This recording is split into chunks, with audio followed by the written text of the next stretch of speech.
गुना मध्य प्रदेश का एक ऐसा जिला जो अपने आप में खास है।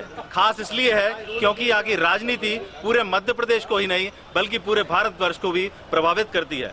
गुना की राजनीति, जहाँ से हम कह सकते हैं कि गुना की राजनीति एक राजनीति की पाठशाला है, जहाँ से पूर्व मुख्यमंत्री से लेकर ज्योतिरादित्य सिंधिया तक यहाँ से नेता निकले हैं। हमारे साथ कुछ यहाँ पर लोग मौजूद हैं जो बताएंगे कि 2023 की विधानसभा में वो अपने मुख्यमंत्री का चेहरा, जो आगामी विधानसभा है मध्य प्रदेश में, उसमें चेहरा कैसा चाहते हैं। क्या चेहरा कमलनाथ हो, क्या चेहरा शिवराज सिंह हो, या ज्योतिरादित्य सिंधिया हो, या युवा जयवर्धन सिंह हो। ऐसे कई चेहरे हैं जो लगातार चर्चाओं में बने हुए हैं। हमारे साथ इस वक्त मौजूद है गुना के कुछ नेता, गुना की जनता, जो अपने अपने चेहरों को बताना चाहेंगे। जी, आप खुद बीजेपी से हैं, आप बता सकते हैं कि आगे क्या लगता है आपको 2023 में किन मुद्दों पे क्या ऐसा चेहरा है कि जिसको आप देखना चाहते हैं। देश के प्रधानमंत्री परम सम्मानीय मोदी जी के नेतृत्व में देश विकास कर रहा है।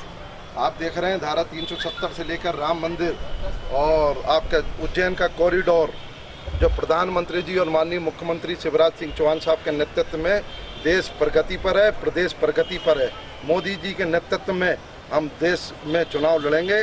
भारतीय जनता पार्टी संगठन आधारित पार्टी है। संगठन जो तय करता है उसके आधार पर भारतीय जनता पार्टी राजनीति आगे बढ़ाती है। क्या मोदी जी के चेहरे पे चुनाव होगा? क्या शिवराज सिंह चौहान नहीं दिखाई पड़ रहे आगे? दोनों नेता हमारे वरिष्ठ नेता हैं, माननीय प्रधानमंत्री जी, माननीय शिवराज जी, दोनों के नेतृत्व में चुनाव होगा।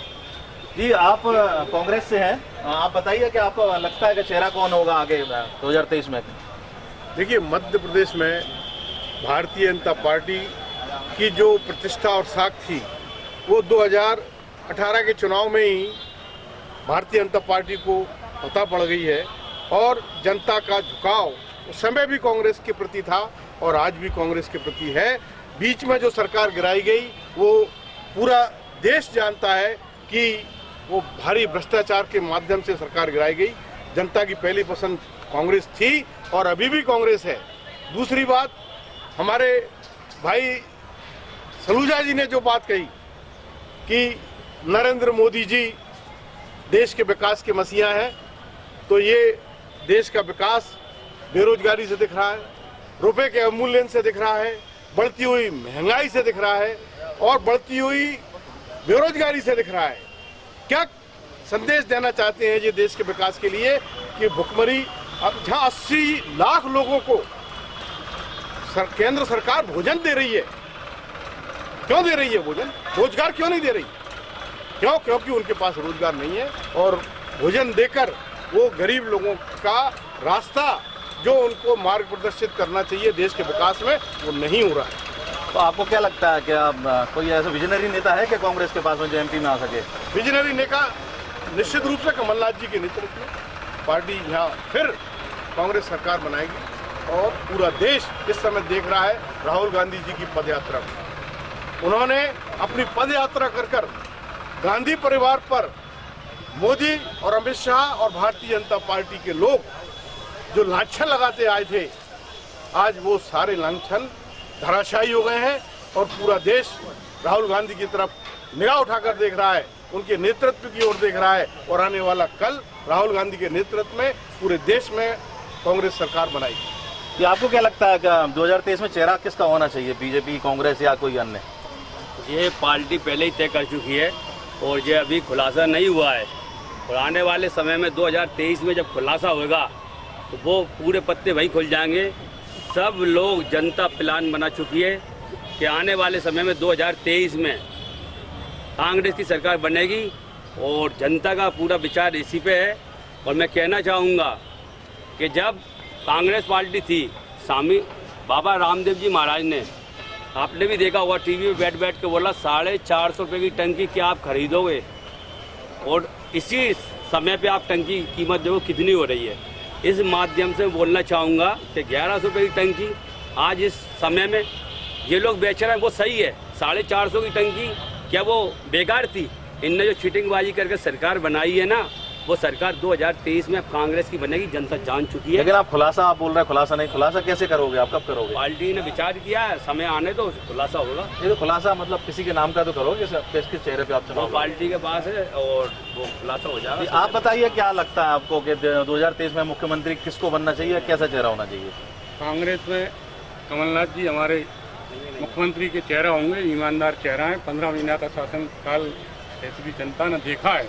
उनने गौशालाएँ बनवाई, गरीबों की पेंशन दुगनी करी, आपके किसानों को कर्ज माफ़ किया, तमाम ऐसी योजना लाए।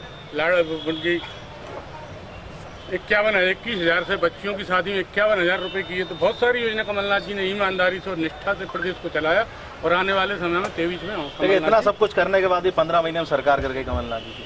वो तो कांग्रेस के कुछ लोग जयचंद निकल गए तो उसमें चले गए। लेकिन भारतीय जनता पार्टी कमलनाथ तो रसीमंदी नेता है, क्यों नहीं बचा पाए? क्योंकि सरकार नहीं, ईमानदार थे, वे भी खरीद सकते थे, लेकिन मैंने खरीदा नहीं किया।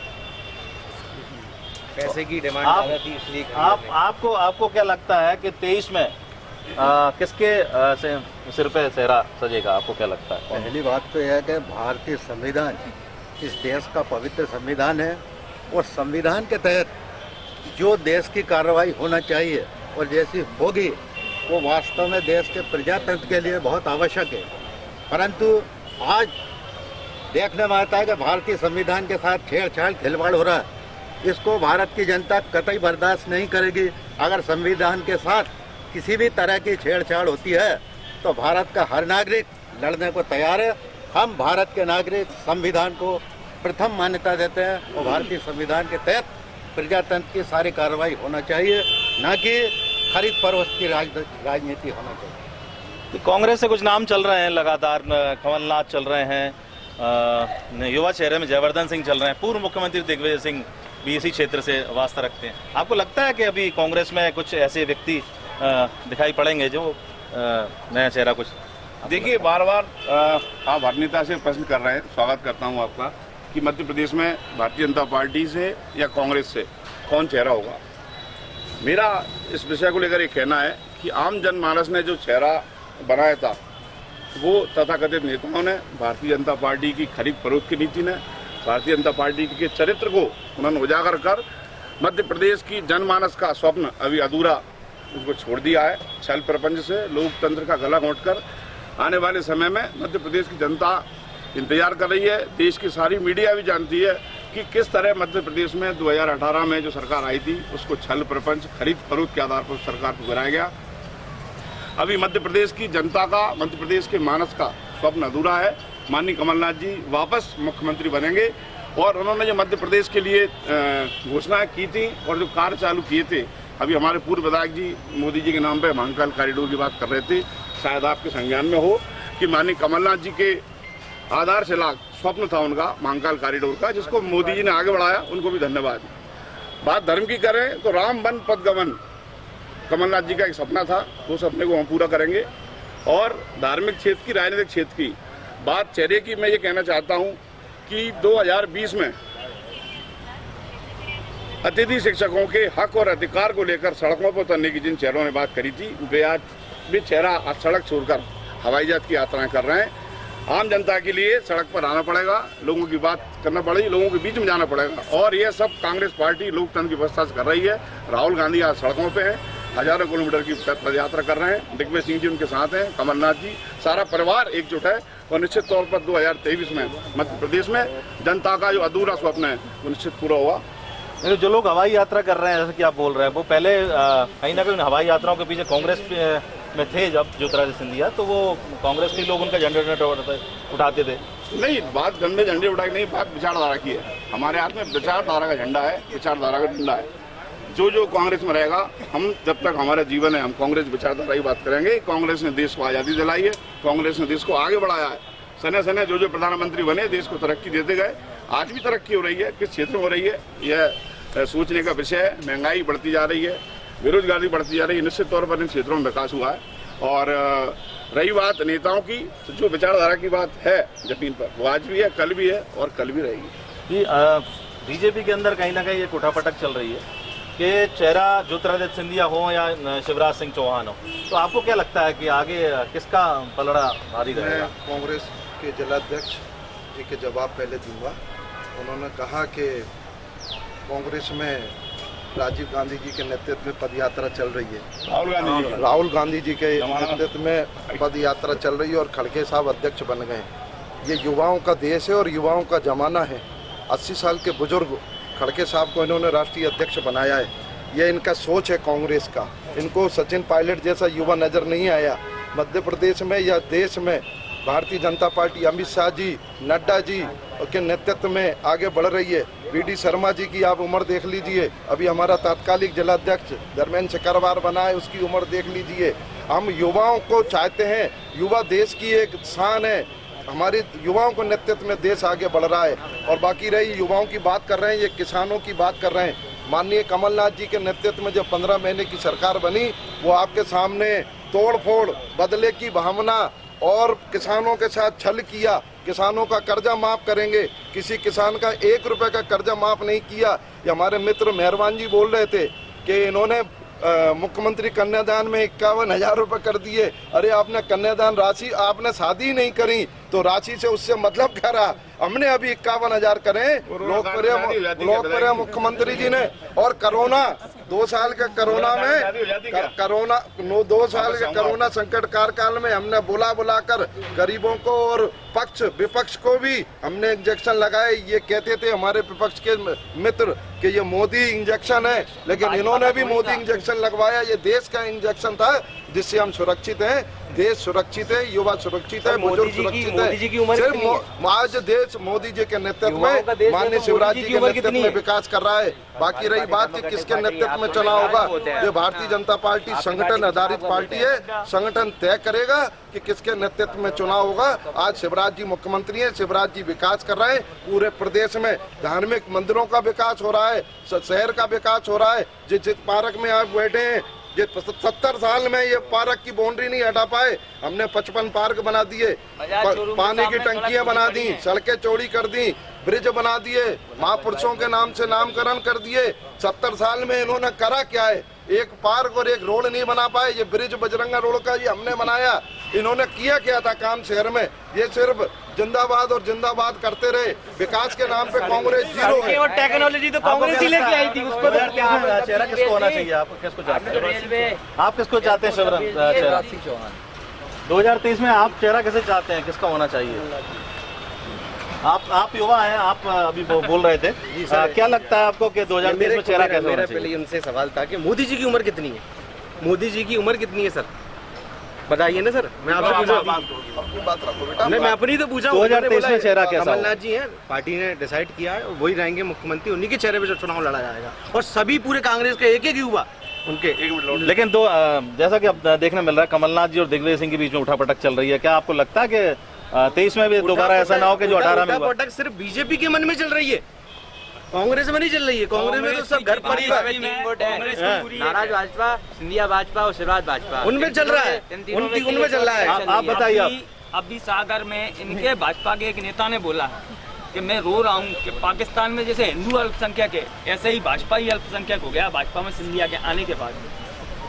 उसको 6 साल के लिए बेटी पढ़ाओ बेटी बचाओ की बातें करते हैं। कल 5 बेटियां भोपाल से लापता हुई हैं। क्या कहना चाहिए प्रदेश सरकार? क्या कहेंगे आप? शिवराज सिंह चौहान जी क्या कहना चाहेंगे? क्या हमारे माननीय पूर्व विधायक जी हमारे बड़े भाई भी हैं, इन्होंने भी विकास की बड़ी गाथा परिभाषा करके बताई है। गूगल का जमाना है। मैं ये कहना चाहता हूँ कि मनमोहन सिंह जी जब प्रधानमंत्री थे तब सब देश में इंफ्रास्ट्रक्चर लागू हो गया था। मैंने स्वयं ने उस जमाने में अमरनाथ की यात्रा की है, तो कश्मीर में बड़ी बड़ी सड़कें, बड़े बड़े ब्रिज उस समय चालू हो गए थे। और स्थानीय स्तर की मैं बात करना चाहता हूँ कि भारतीय जनता पार्टी की नीयत और नीति में बड़ा अंतर है। हमारे प्रदेश के कैबिनेट के एक माननीय मंत्री जी ने अभी सरकार की बड़ी पोल खोली है, मुझे बड़ी शर्म आती है। उन्होंने जिन शब्दों का इस्तेमाल किया जो वायरल हो रहा है, किसी भी सरकार पे इस तरह का खुलेआम, स्वयं की सरकार पे भी इस तरह का लालच नहीं लगाना चाहिए। ये बड़ी गैर जिम्मेदार बात है। और स्कीम तो कांग्रेस लेके आई है, सभी जब निकल गई है। मैं आपसे आज जो हम चौपाल कर रहे हैं, आपसे इस चौपाल का क्लोज करना चाहूँगा। अब आप बताइए, फाइनली आप काउंटर करेंगे, कौन आपको लगता है कि बीजेपी की तरफ से चेहरा होगा? भारतीय जनता पार्टी संगठन आधारित पार्टी है और संगठन तय करता है। अभी लोकप्रिय मुख्यमंत्री शिवराज सिंह चौहान साहब के नेतृत्व में भारतीय जनता पार्टी विकास की ओर अग्रसर है और बहुत शानदार सरकार मध्य प्रदेश में चल रही है। विकास के मसीहा हैं। माननीय नरेंद्र सिंह जी तोमर, माननीय ज्योतिराज सिंधिया जी, सभी प्रदेश के और राष्ट्र के नेता मिलकर शहर की ओर विकास की ओर देख रहे हैं। अभी आपने देखा 500 करोड़ का ग्वालियर में हेलीपैड बनने जा रहा है सुंदर। अभी आपने उज्जैन में देखा, इंदौर में, इंदौर आज पूरे देश के नक्शे पर 1 नंबर पे है विकास में, और चारों तरफ विकास हो रहा है, हर जिले में विकास हो रहा है। अभी तात्कालिक हमारे मित्र बोल रहे थे, कबीना मंत्री जी, सारे लोग विकास कर रहे हैं, सारे लोग अच्छा काम कर रहे हैं। रोजगार गारंटी के जो ग्रामीण के मंत्री हैं, आप देखिए चारों तरफ पंचायतों में विकास हो रहा है। फिर एक हमारे साथ और एक बात कर लेते हैं जरा। जी आप बताइए। अभी चर्चा में हमारे पूर्व विधायक और नगर पालिका के पूर्व अध्यक्ष सबूजा जी ने बार बार संगठन का बहुत उद्बोधन किया। संगठन की जो फजीयत गुनाह में हुई है, शायद पूरे देश में कहीं नहीं हुई सबूजा जी, और मुझे इस बात पर आश्चर्य हो रहा है कि आपके जिला अध्यक्ष क्यों बदल दिए गए, क्या आप बताएंगे? अरे मैंडेट 3रे नंबर पर जा रहा है, शर्म आना चाहिए ये संगठन को। संगठन की दुहाई देने वाले व्यक्ति की हालत जो हुई है वो सिंधिया जी के भारतीय जनता पार्टी में जाने के कारण हुई है। और अभी भी अगर भारतीय जनता पार्टी अपने अस्तित्व को बचाना चाहती है तो उन्हें ऐसे बिकाऊ लोगों से सावधान रहना होगा। और कांग्रेस पार्टी अपने सिद्धांतों पर चलती रही है। कांग्रेस पार्टी आज भी केवल लॉटरी में आ रही है, वरना कांग्रेस पार्टी ने 12 की जगह 13 पार्षदों के टिकट प्राप्त करके, वोट प्राप्त करके ये साबित कर दिए कि कांग्रेस पार्टी संगठन के प्रति आस्थावान है। हमारा एक एक कार्यकर्ता संगठन में विश्वास करता है। तो कांग्रेस और भाजपा के अपने अपने दावे हैं, अपने अपनी बातें हैं। दोनों ही राजनीतिक दल चाहते हैं कि उनका चेहरा मध्य प्रदेश का मुख्यमंत्री बने। 2023 में अब किसकी सरकार बनती है, कौन सा चेहरा और किसके सिर पर ताज सजता है, ये वक्त तय करेगा। गुना से MP तक के लिए विकास दीक्षित की रिपोर्ट।